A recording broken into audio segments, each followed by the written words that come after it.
quick thank you to our sponsors for making this podcast possible. They keep this show free to listen to. Does connected parenting feel confusing? What do I do in this situation? How do I handle that issue? Let me help you make more sense of it all in my 30-day challenge. We meet for 4 weeks of group coaching, and you get access to all of the Peace in Parenting online materials, my entire Connected Parent Mastermind. Plus, we give you access to our school community. I help you get more connected and jumpstart your parenting in this 30-day challenge. So go to the show notes and sign up, and I'll see you there.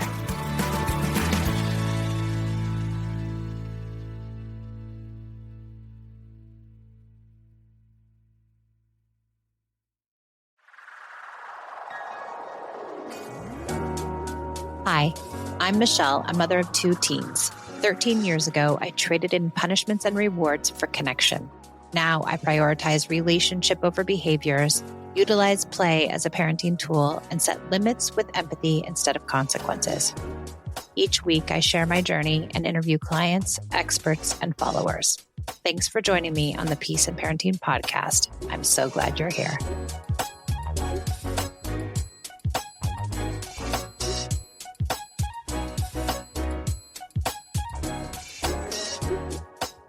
Welcome to the Peace in Parenting podcast. I'm Michelle, and I have a guest today who is going to come and be part of my hot seat. So, Noelle, would you introduce yourself?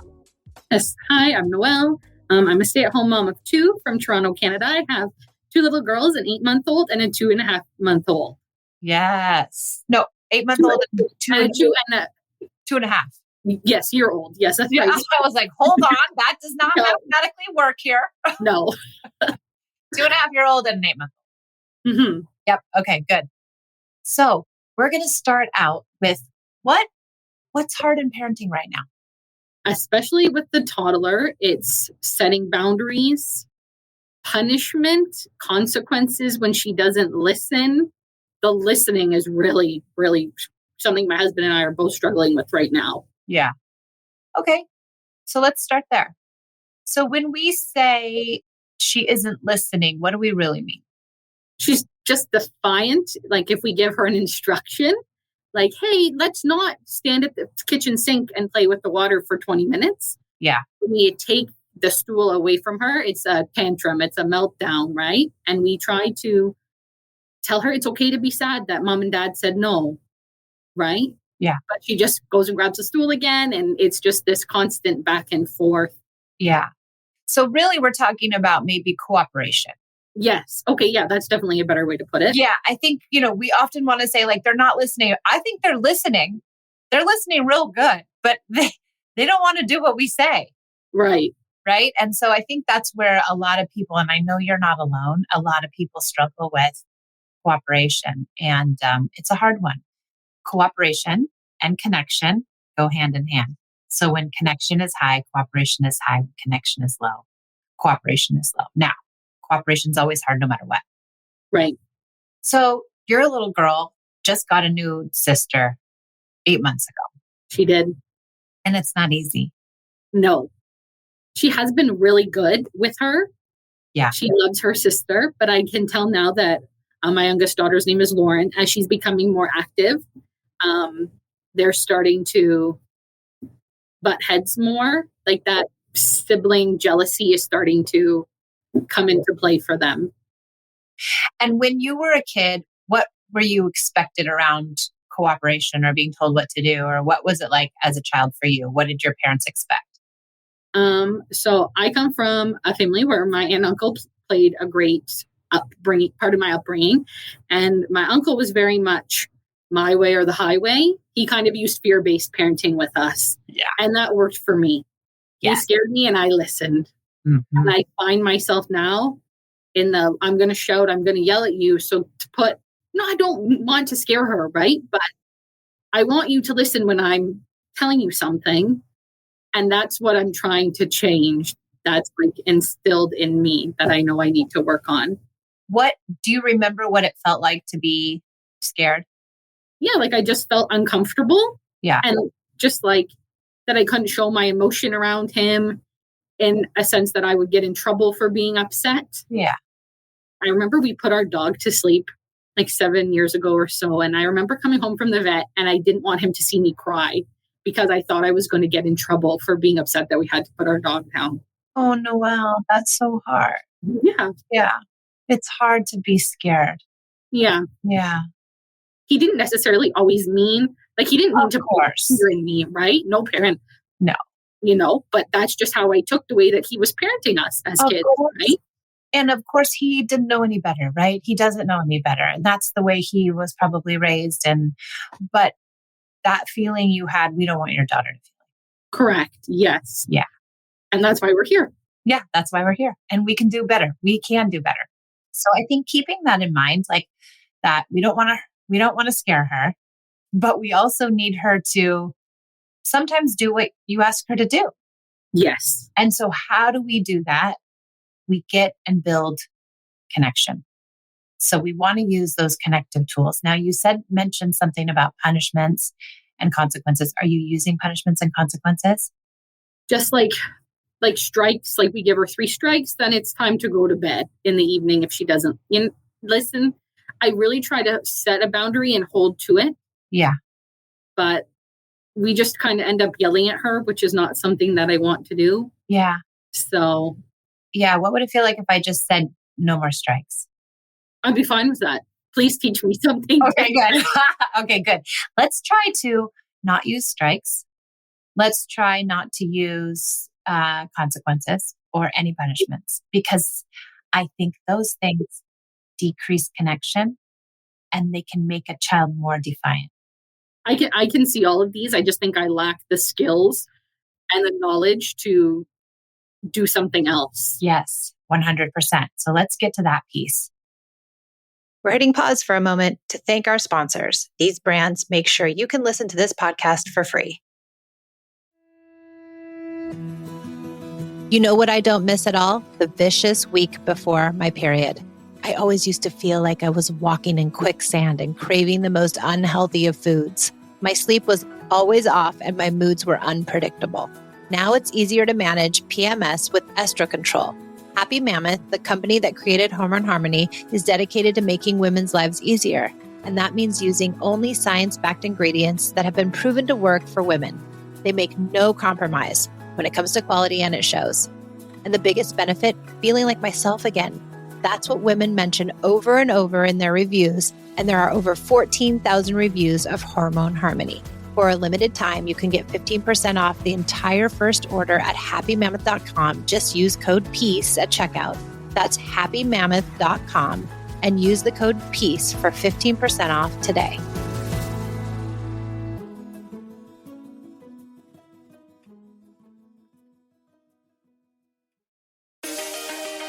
My book, Unpunished, is finally here. It is my journey into connected parenting, the idea of perfection and how it nearly took me down as a mom. I give you my best thinking around how to be a connected parent and the insights that I've discovered over the last 12 years of this incredible journey. I'm giving my book away for free, plus shipping and handling. So go to unpunished.com and get yours today. We're shipping domestically and we're also shipping internationally.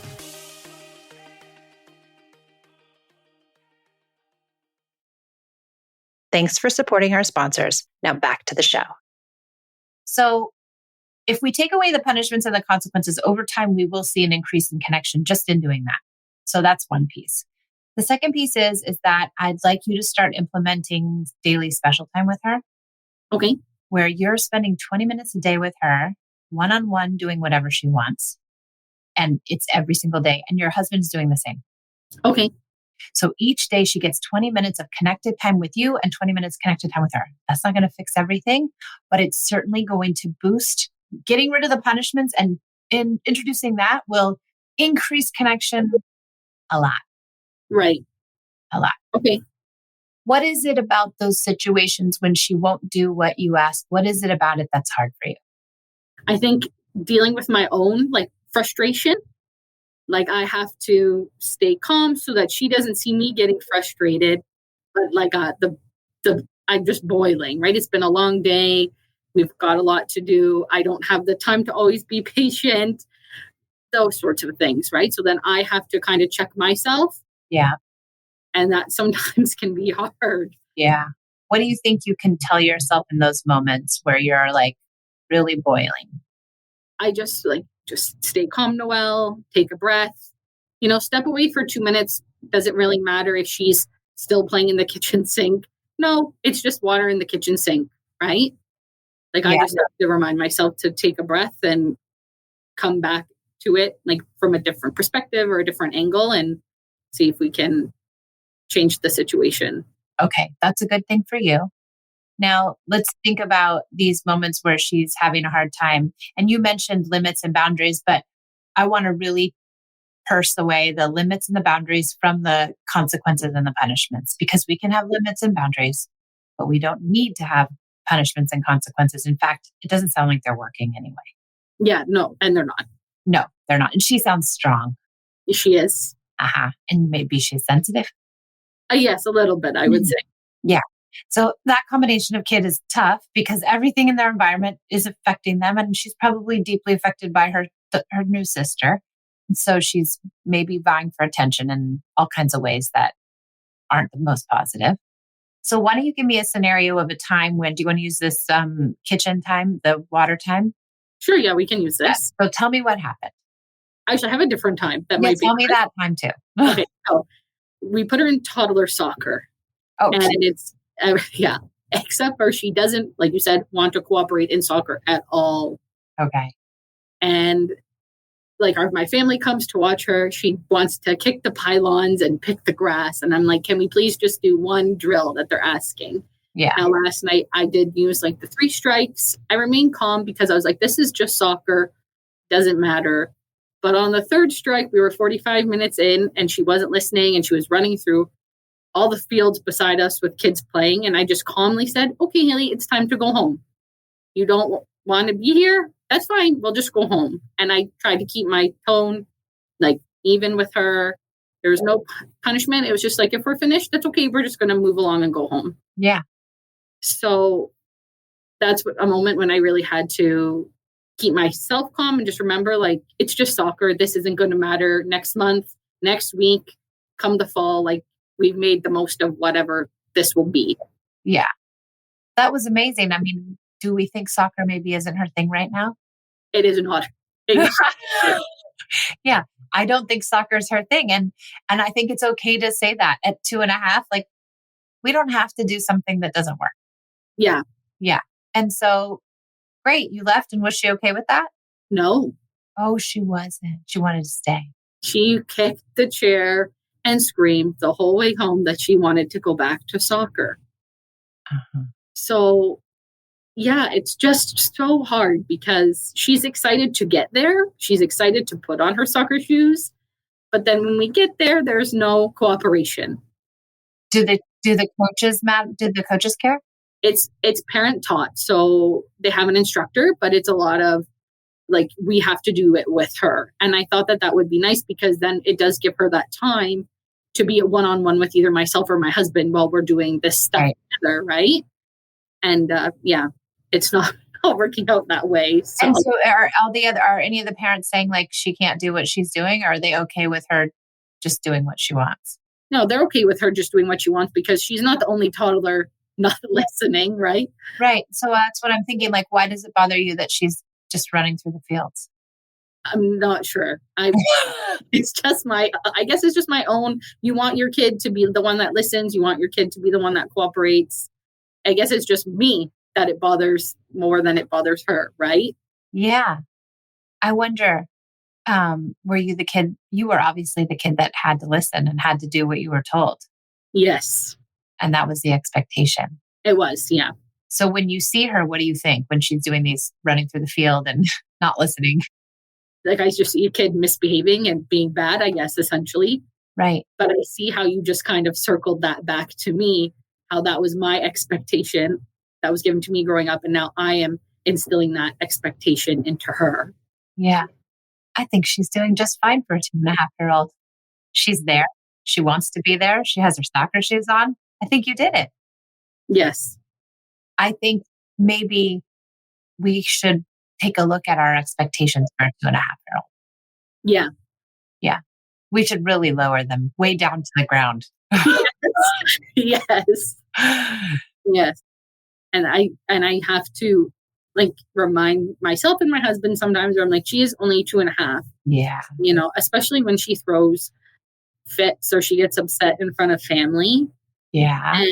And they'll say a comment, right? And I'm like, you guys realize she's 2.5? Like, she's not 12, she's not 16. She doesn't know the feeling that she's feeling, all those sorts of things. So, Well, let's take a look at the tantrums because you've mentioned them a couple of times. It sounded like she had a pretty big one on the way home from soccer. What do you think of tantrums? When you see a kid tantruming, what comes up for you? just that she's feeling big emotions that she doesn't know what they are. Yeah. And sometimes I can recognize that she's upset. So I'll say, it's okay to be sad, Haley. Mom and dad get upset sometimes too when things don't go our way. Yeah. Where she's frustrated because, my husband or I have told her, no, we can't do this. Right. And I said, you're frustrated. That this is what frustration is, right? Is when we don't get our way. So she's just doesn't know how to regulate her own emotions yet, right? At 2.5.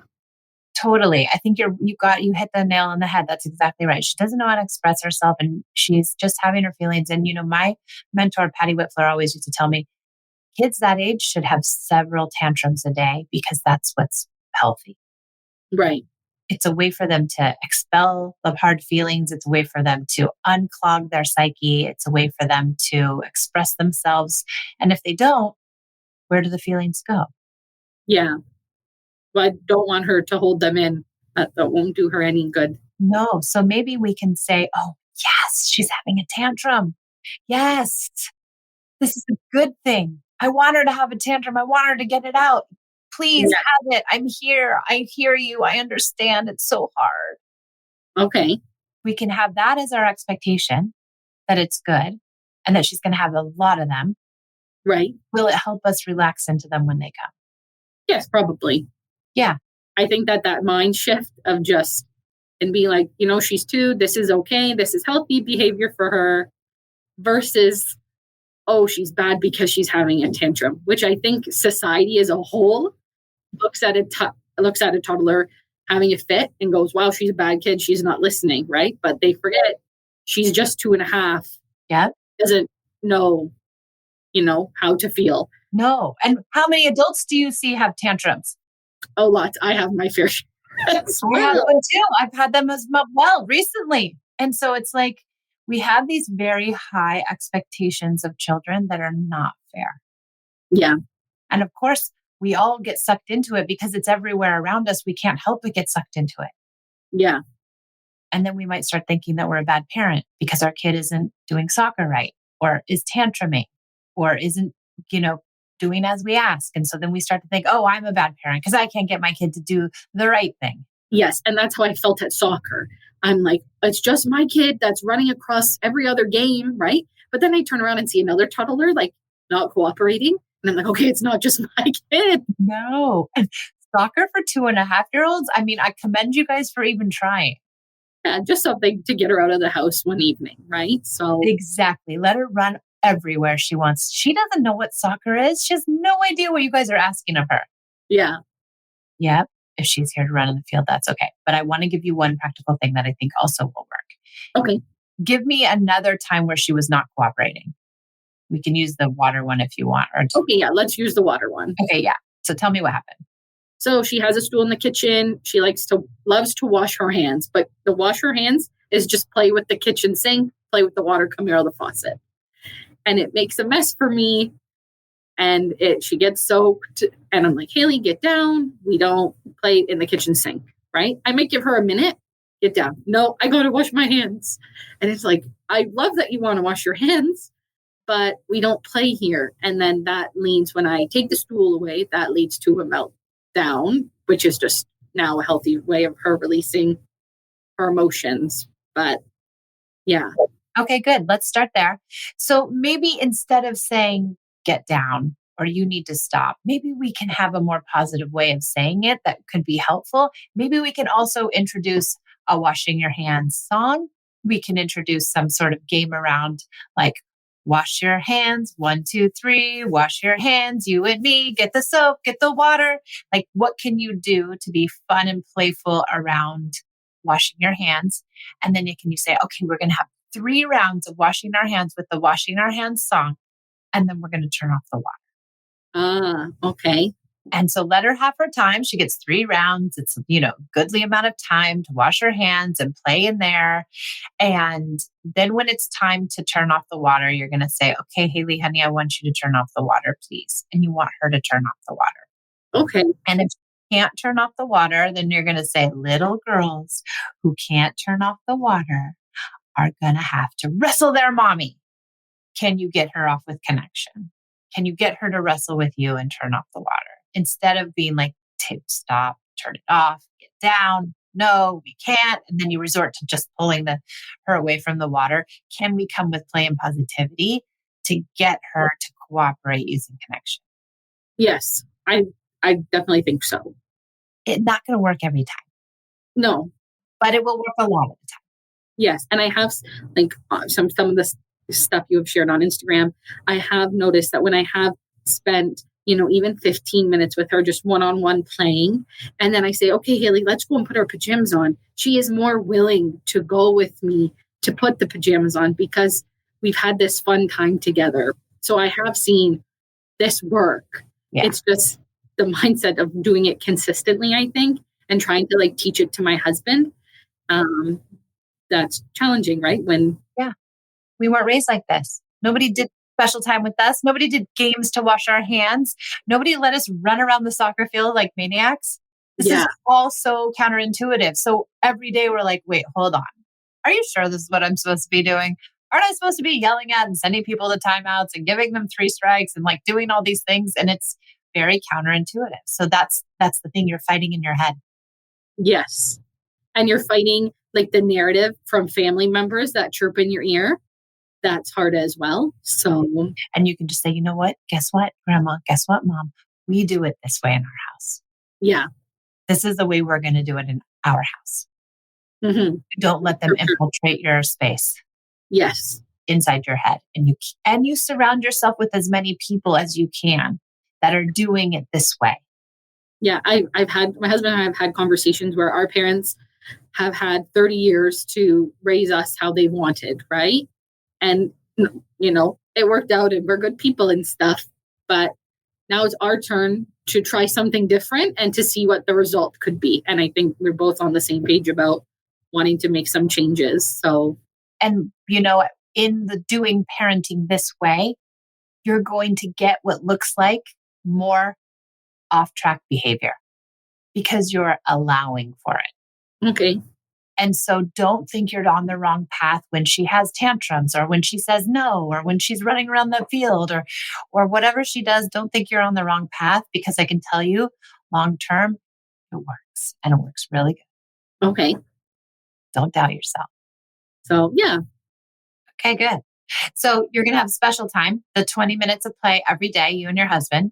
We're going to use play when we can to guide cooperation. Okay. And most importantly, we're going to change our mindset. Our new expectations are on the floor for this 2.5-year-old. Yes. Nothing she does can be wrong. She's just having an experience. That's a really great way of looking at it. So, yeah, she's never wrong. She's in her own feelings. Yes. Yeah. You're going to do great, Noelle. Thank you. I'm going to give it the best shot I can. So, do it. Yes, do it. Okay. Tell me what was your favorite thing that you learned today? I think the cooperation, instead of looking at it as she's not listening, that she's not cooperating. Yeah. And that's a key, I think, a really big key word for me in our chat here, because I think that'll really help me change my mindset on when we're just not cooperating and that's okay. And then introducing the play and all of that stuff. Yes. And taking away from the punishments. You have several levels and layers of where you're going to increase connection. And I bet you in 2 weeks, she's going to be doing a lot better. Yes. Yes. Will you email me and tell me? I will. I will. All right, Noelle. Thank you so much for joining me on the Peace and Parenting podcast. I really appreciate it. Yes. Thank you, Michelle.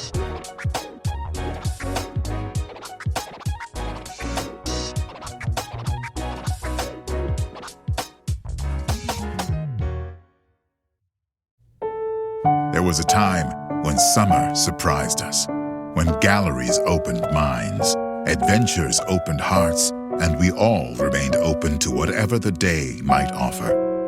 It was a time to enjoy. It was summer, this summer, at Biltmore. Plan your visit or overnight stay so you can enjoy the marvelous works of Chihuly and savor the season. Reserve now at Biltmore.com.